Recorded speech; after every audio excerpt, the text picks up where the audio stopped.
April 8, 2024, if you live in Eastern Canada, you'll be able to observe a spectacular astronomical phenomenon, a total solar eclipse. Eclipse or not, into night for a moment. You'll have the chance to see the sun's famous corona, the outer layer of the sun's atmosphere. Only then can you remove your glasses, and that's for 1 to 3 minutes when the sun is completely hidden.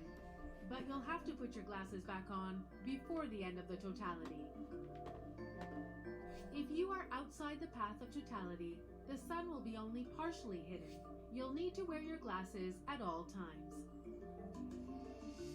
April 8, 2024, get ready, because in Canada, the next total solar eclipse won't be visible until 2044. Hey folks, everything new under the sun. 2044 is the next time a total solar eclipse is going to come across Canada. I think this is very interesting. Luke chapter 21 speaks of signs in the sun, moon, and stars. Is this maybe what we're seeing here? And there shall be signs in the sun, and in the moon, and in the stars, and upon the earth distress of nations with perplexity, the sea and the waves roaring. Do you see distress of nations? Are there many wars and rumors of wars? Is there great perplexity with what is happening? People don't know what's happening. Maybe misinformation, malinformation, disinformation. And the sea and the waves, that kind of reminds me of climate change. When people say climate change, all these things, the Bible says these things are going to be happening, and people are going to be confused as to what is happening. And there are going to be signs in the sun, moon, and stars that come prior to the coming of the Lord. Verse 26 says, "Men's hearts fail them for fear and for looking after those things which are coming on the earth, and the powers of the heavens shall be shaken." What happens when the power of the heavens shall be shaken? More and more people are going to look inwards. They're going to look to science as God, and they're going to say, we need to fix this as humans. Or they may even trust in a figure, a world leader, which stands up and says, I can fix everything. And they're going to trust ultimately in the Antichrist. Verse 27 says, and then, so after all these things take place, then they shall see the Son of Man coming in the cloud with power and great glory. And when these things begin to come to pass, look up, lift up your heads, for your redemption draws nigh.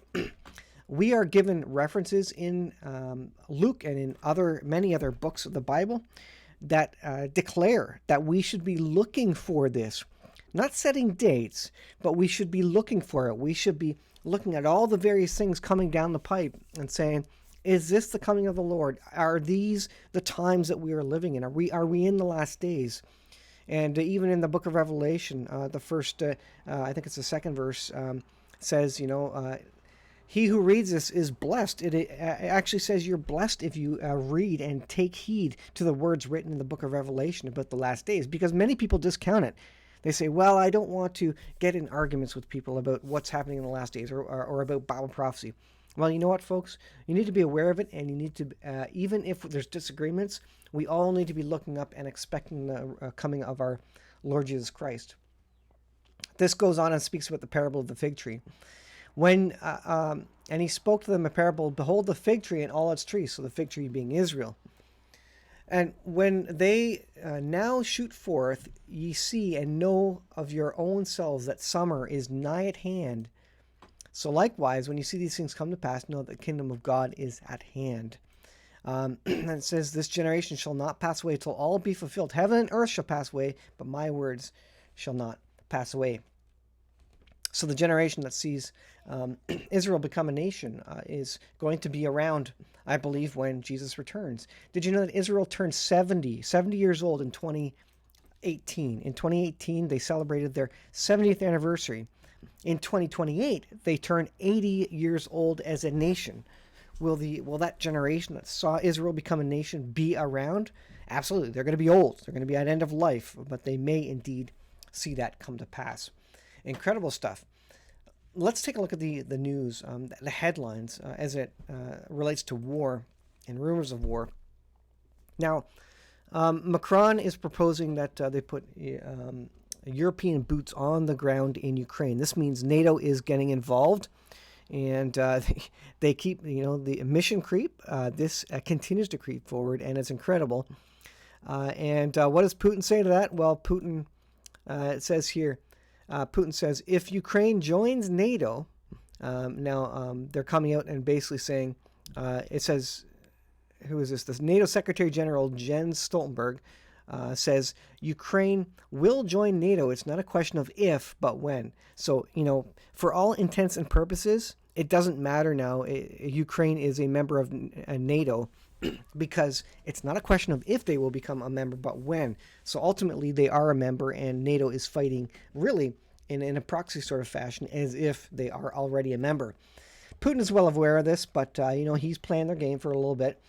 But he says if Ukraine joins NATO and attempts to bring Crimea back by military means, it means European countries will automatically be pulled into the war conflict. Of course, NATO and Russia potentials are incomparable. We understand it.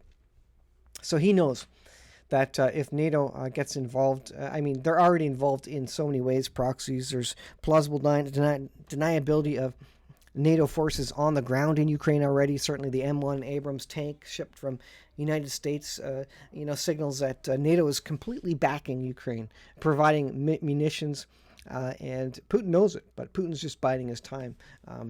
And not getting sucked into a larger war at this time, but they will. And this is a battle between NATO and Russia, and in large part by the manufacture of NATO and the U.S., who really pushed Russia.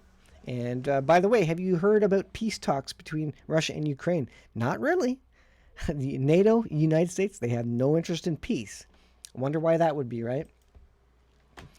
Biden is talking about a ceasefire by the end of the weekend. Do you think that's going to happen? There it is there. This is zerohedge.com. And, of course, what do we read in 1 Thessalonians 5:3? For when they shall say peace and safety, then sudden destruction comes upon them as travail upon a woman with child, and they shall not escape. While the people are saying there is peace and security, then sudden destruction will come upon them. That's from the ESV. So peace and security, we keep saying that, and they're looking for peace in the Middle East, and that means we're in the last days, because the one big sign is that this peace and safety, and then this sudden destruction. So they're looking for that. Also in regard to NATO being involved in Ukraine and the Russian conflict, and Russia, having to choose, whether to go nuclear or not. EU plans to seize Russian profits in support of Ukraine. Is this not another direct indication that NATO is fully on board, fully inserted in this war, if not by funding, if not by munitions, then by the seizing of the profits, and already the ships and other pieces of property from Russian oligarchs that NATO and NATO nations have commandeered in the name of supporting Ukraine. Well, it's absolutely incredible. This is Putin vows to boost Russian special forces with the ability to strike. So they know a war's coming. They're getting ready. All this news is months and months behind. When we hear it, that means they've already been prepared for a long time. And Putin says, we will continue to strengthen special operations forces, increase their mobility and striking potential, and arm them with new generation of weapons and equipment. So are they going for a first strike? They will. It will be a decapitation strike. They will take out all our communications. I just did a video about Meshtastic, and that is just one option for communications when the grid goes down. Will there be an EMP? Very likely. I think an EMP is more likely than a nuclear weapon being dropped, especially an EMP in space, something in taking out electronics. You need to have...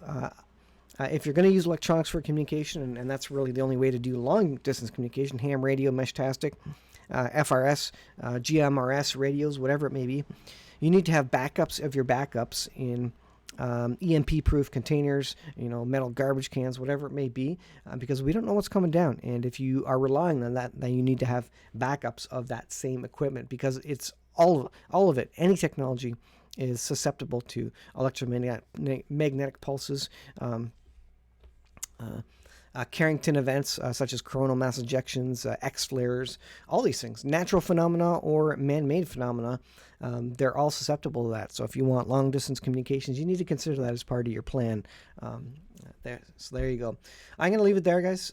I think the headlines are just incredible. They're coming fast and heavy, and a lot of things are happening right now. You need to look up. You need to know where your heart is. You need to know where your faith is, who your faith is in. Trust God. You are not to be afraid like the people of this world, because they don't have a hope of salvation. They don't have a hope of eternity in heaven with Jesus. All they think is they're going to die, but that's not the truth. They're going to go to hell, and they're going to ultimately live in eternity in hell, which is even worse than dying. And so these people, they have no hope, and that's why they're afraid. That's why their hearts fail them for fear of things coming upon them, as it says. And so you need to know where you're going, and you need to tell your friends, your neighbors, your enemies about Jesus Christ, because at the end of the day, we will have nothing left but our faith in Jesus. Thanks for watching. I'll leave there. We'll see you in the next video.